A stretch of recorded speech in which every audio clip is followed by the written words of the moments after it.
মহাখালীতে ১৩ বছরের কিশোরী সিমি ঘটনায় সামনে আসছে নানা প্রশ্ন। সেবন করিয়ে ও ভিডিও ধারণ করে অভিযোগ পরিবারের। মহাখালীতে মায়ের সাথে ভাড়া বাসায় থাকতো ১৩ বছর বয়সী তরুণী সিমি, যে কিনা মাত্র সপ্তম শ্রেণীতে পড়তো, যাকে আমরা এক কথায় বলতে পারি অবুঝ মেয়ে। সেই মেয়ে হঠাৎ করে পরিণত হয় এবং পরবর্তীতে জানা যায় সে কিভাবে জীবনকে বেছে নিল এবং তাকে কিভাবে সেবন করানো হয়েছে, তাকে কিভাবে করা হয়েছে এবং করা হয়েছে নাকি নানা রকম, এবং পরবর্তীতে এই সিমি করেন। এই ঘটনার বিস্তারিত আমরা জানবো আমাদের সহকর্মী শামীম শেখ থেকে, এবং আপনাদের সাথে রয়েছে আমি স্নিগ্ধা আখি। জি শামীম শেখ। ধন্যবাদ আখি, ধন্যবাদ নতুন সময়ের দর্শকদের। আখি, আপনি যেমনটি বলছিলেন যে গত 15 জুলাই মহাখালীতে সিমি নামের একজন তরুণী পড়ে।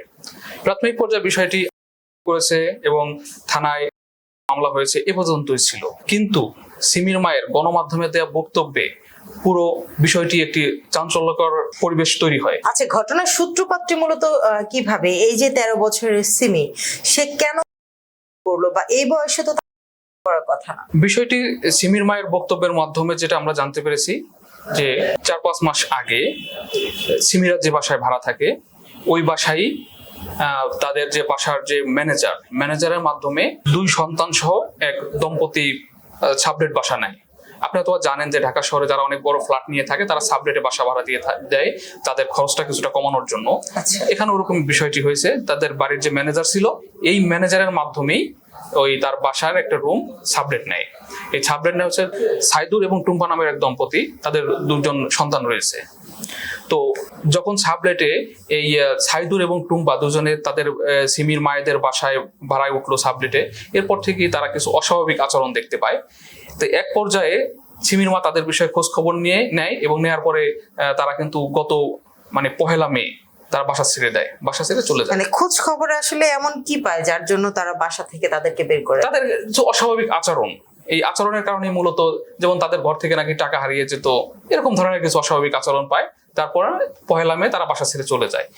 বাসা ছেড়ে চলে যাওয়ার পরে সিমির ভিতরে এক ধরনের অস্বাভাবিক আচরণ শুরু হয়, ওই আগের মতোই যে বাসা থেকে টাকা হারিয়ে যাচ্ছে কিংবা তার চলন বা তার কথাবার্তার ভিতরে তার সন্দেহ হয়।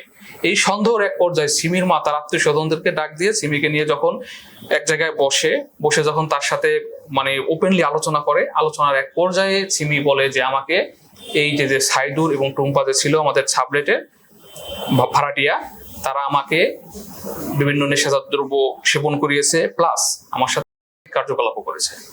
আচ্ছা, এই ঘটনাটি মূলত তাদের যখন পারিবারিকভাবে তারা বসে তখন এই বিষয়টি সিমি পুরো বিষয়টি বলে দেয়। এবং আরেকটি বিষয় যে তার সাথে যে কার্যকলাপ হয়েছে সিমির সাথে, এগুলো সাইদুর এবং টুম্পা যে দম্পতি ছিল তারা নাকি এটা ভিডিও করে রেখেছে এবং এইটা দিয়ে তাকে ব্ল্যাকমেল করা হতো। এই এক পর্যায়ে যখন এই ঘটনা চলতেছিল তখন সিমির মায়ের ভাষ্য অনুযায়ী সে নাকি তার মেয়েকে নিয়ে বনানী থানায় আসে। বনানী থানায় আসার পর এখানে একজন পুলিশ কর্মকর্তা ছিল যার সামনে গিয়ে পুরো ঘটনা বিস্তারিত বলে, এবং এই যে অভিযুক্ত বা যাকে সন্দেহ করা হচ্ছে সাইদুর এবং টুম্পা, তাদের ছবিও দেখানো হয়। তো এক পর্যায়ে পুলিশ বলে ঠিক আছে আপনারা চলে যান, আগামীকাল আসেন। এবং আগামীকাল যখন তাদেরকে ফোন করে জানানো হয় যে না আসার দরকার নেই, তখন বিষয়টা এইভাবেই থেকে যায়। এই বিষয়টা নিয়ে আর কোনো ধরনের বাড়াবাড়ি হয়নি। আপনাদের মিডিয়া কি বলেছে? সিমির মা বিষয়টা বলেছে যে আমরা বনানী থানায় মৌখিকভাবে প্রথমে অভিযোগ দিয়েছি, থানা থেকে আমাদের তেমন কোনো রেসপন্স করেনি, অর্থাৎ লিখিত কোনো অভিযোগ তারা দেয়নি এবং তাদের কাছে এরকম কোনো ডকুমেন্টসও ছিল না। আচ্ছা, 15 জুলাই যখন সে করে তখন এই বিষয়টি অন্যভাবে চলে আসে। তাই এই বিষয়ে কিন্তু আমরা বনানী থানায় যোগাযোগ করেছি। বনানী থানার যে তদন্তকারী কর্মকর্তা আছেন ওনার সাথে কথা হয়েছে। উনি বিষয়টি আমাদেরকে যেভাবে জানিয়েছে যে 15 জুলাই সে যখন করে পরে একটু এই সিমির মা থানায় এসেছিল, থানায় এসে প্রাথমিক পর্যায়ে কেউ করে, তাই এটা একটা মামলা হয়, মামলা হিসেবেই ছিল। এই মামলা হিসেবে থাকার পরে 3-4 দিন পরে সিমির মা এসে থানায় অভিযোগ জানায় যে তার মেয়ের সাথে বা এই ধরনের কোনো কার্যকলাপ হয়েছে, তখন মামলাটি আবার পুনরায় তদন্ত শুরু হয়। অর্থাৎ আপনি বলতে চাচ্ছেন যে যেদিন সেদিন সিমির মা এসে পুলিশকে জানায় যে তার করেছে, বাট কারণ হিসেবে সে তেমন কোনো কিছুই বলেনি, শুধু বলেছে পুলিশের ভাষ্য, মানে থানা থেকে হ্যাঁ, যেটা আমাদেরকে জানানো হয়েছে। তারপর পুলিশ যেটা করেছে যে সেই সিমির মার ভাষ্য অনুযায়ী তার একটা মামলা করে মানে নিয়েছে।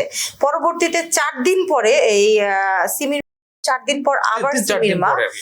আবার থানায় এসে জানায় যে সেই ক্ষেত্রে কিন্তু এখানে একটা জিনিস জটিলতা তৈরি হচ্ছে, সেটা হচ্ছে পুলিশের নামে এর আগে যে কথাটি বলেছিলেন সিমির মা, যে পুলিশের কাছে সিমি জীবিত থাকা অবস্থায় এসেছিলেন এবং পুলিশকে জানিয়েছিলেন, পুলিশ তাদেরকে তেমন কোনো রেসপন্স করেনি। এবং পরবর্তীতে এই যে আমরা নতুন সময় থেকে পুলিশের সাথে কথা বলে যেটি জানতে পারলাম, তারা কিন্তু এটির ভিন্ন জবাব দিয়েছে। তারা বলেছে যে তারা আগে কখনো এ বিষয়ে থানায় কোনো কিছু জানায়নি, তবে পর সিমির মা 2 বার থানায় গিয়েছে। একবার মারা যাওয়ার পরে সংবাদটি জানানোর জন্য যে তার করেছে, এবং পরবর্তীতে 3-4 দিন পরে কিন্তু সে আবার গিয়ে কথাটা বলেছে। তো সেক্ষেত্রে দুটি কথাই কিন্তু একটু ধোঁয়াশার তৈরি হয়েছে।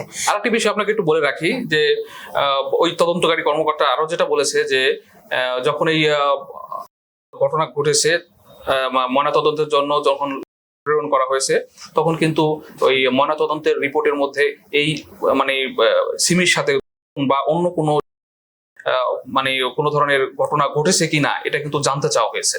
অর্থাৎ পুলিশরা নিজে থেকে জানতে চেয়েছে যে ওর কোনো বা এটা আসলে কি ওকে করে হয়েছে, এরকম কিছু ধারণা করছে পুলিশ। বিষয়টা এরকম।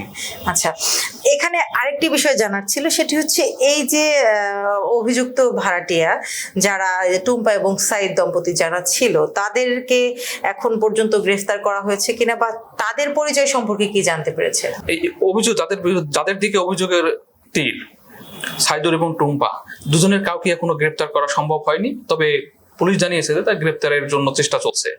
আরেকটি বিষয় হচ্ছে এই সাইদুর এবং টুম্পা যখন ওই বাসায় ভাড়া ওঠে, তখন এই যে ওই বাসার যে ম্যানেজার ছিল, ম্যানেজার তাদের কাছ থেকে, যেমন আমাদের ঢাকা সিটিতে কিন্তু একটা নিয়ম আছে যে কেউ যদি ভাড়াটিয়া হিসেবে ওঠে বা কেউ বাসা ভাড়া নেয়, তার ভোটার আইডি কার্ড প্লাস সে কি করে, ভাড়াটিয়া নিবন্ধনের একটা বিষয় আছে, কিন্তু এরকম কোনো বিষয় সেখানে হয়নি, যার কারণে এই সাইদুর এবং টুম্পার পরিচয়ের বিষয়টা এরকম কোনো এভিডেন্স ওই বাড়ির ম্যানেজারের কাছে নাই। অর্থাৎ শুধুমাত্র সাইদুর এবং টুম্পার ছবি ব্যতীত কোনো কিছুই তাদের কাছে নেই, কোনো কিছুই নেই। তো সেক্ষেত্রে কিন্তু আমরা আরেকটি জিনিস ধারণা করতে পারি যে এই যে টুম্পা এবং সাইদুর দম্পতি, তারা যেহেতু এরকম বাজে কাজে এই যে 13 বছর সিমিকে লিপ্ত করেছে, এবং তারা বলা যায় যে পূর্ব পরিকল্পিত ভাবে এই বাসায় উঠেছিল যে তারা কোনো কিছু একটা ঘটাবে, যার কারণে হয়তো তারা তাদের ভোটার আইডি কার্ড বা পরিচয়টি গোপন করেছে, এরকম হতে পারে। এখন এই বিষয়টি ধরেন যে তাদের তো কোনো বক্তব্য আমরা পাইনি, কারণ তাদের সাথে যোগাযোগের কোনো মাধ্যম আমাদের কাছে নেই আপাতত, কারণ তারা শুধুমাত্র 2 জন মানুষ উঠেছে এবং চলে গেছে, এর বাইরে তাদের সাথে আর কোনো যোগাযোগের ব্যবস্থা নেই। যদি তাদের বক্তব্য নিতে পারতাম বা তাদের সাথে কথা বলতে পারতাম, তাহলে হয়তো বা তাদের বিরুদ্ধে যে অভিযোগ করা হচ্ছে আসলে অভিযোগ সত্যটা, মানে কতটা সত্য অভিযোগটা, তাহলে বিষয়টা আমরা বুঝতে পারতাম। তো এখন তো আসলে তাকে যে অভিযুক্ত বানাচ্ছি বা সে যে অপরাধী, সে অপরাধ করেছে কিনা আসলে সেটা নিশ্চিতভাবে বলা যাচ্ছে না, এখনো এটা নিশ্চিত যে এটি আসলে কোনো ঘটনা ছিল কিনা নাকি অন্য কোনো ঘটনা, সেটাও কিন্তু প্রশ্ন থেকে যাচ্ছে। মানে যদি ময়না তদন্তের রিপোর্টটা চলে আসে, তাহলে আসলে মানে পুরো বিষয়টা আমরা ক্লিয়ার হব। সিমির সাথে আসলে কি ঘটেছিল এবং সিমি করেছে, কিন্তু তার আগে ওর সাথে কি কি ঘটেছিল বা ধরনের আলামত পাওয়া যায় কিনা, সেটা হয়তো আমরা ময়না তদন্তের পরেই জানতে পারবো। জি, এই ছিল মূল ঘটনা আর কি। জি, ধন্যবাদ শামীম শেখ। ধন্যবাদ দর্শক এতক্ষণ সময় আমাদের সাথে থাকার জন্য। এই ঘটনা থেকে আসলে আমরা যেটি জানলাম সেটি হচ্ছে, প্রথমেই আমরা যারা সাবলেট দিয়ে থাকি তারা অবশ্যই কাকে সাবলেট দিচ্ছি এবং কারা আমাদের সাথে বসবাস করছে তাদের সম্পর্কে একটু সচেতন হয়ে তাদের ভোটার আইডি কার্ড এবং সম্পূর্ণ নাম ঠিকানা সংরক্ষণ করাটা কিন্তু অবশ্যই জরুরি, তা না হলে এরকম ঝামেলায় পড়তে হবে। সব থেকে গুরুত্বপূর্ণ যেটি বিষয় সেটি হচ্ছে আমাদের সন্তান কার সাথে মিশছে, কি করছে, কি কোথায় যাচ্ছে, সেগুলি বিশেষ করে নজরদারিতে রাখতে হবে। একটা জিনিস এখানে আমার মানে বলতে হচ্ছে যে একই বাসায় থেকে এই যে 13 বছরের সিমি, সে একদিনে তো আর মাদকাসক্ত হয়ে ওঠেনি, বা এই যে মেয়েটা, তার সাথে এত কিছু ঘটে গেছে, সে একা একা এত কিছু সাফার করেছে, এটি কিন্তু তার মাও টের পায়নি। তো সেক্ষেত্রে বাচ্চাদের সাথে যত সুন্দর আচরণ করে, বন্ধুত্ব সুলভ আচরণ করে সম্পর্ক সুন্দর করুন, যাতে তার সাথে যে কোনো ঘটনা ঘটলে সে অবলীলায় বলে দিতে পারে যে তার সাথে এই ঘটনাটি ঘটেছে। তো দর্শক, এই ছিল আজকের মতো। পরবর্তীতে এই ঘটনায় কি হয় সেটি জেনে অবশ্যই আমরা জানাবো। ততক্ষণ পর্যন্ত ভালো থাকুন, সুস্থ থাকুন। আল্লাহ হাফেজ।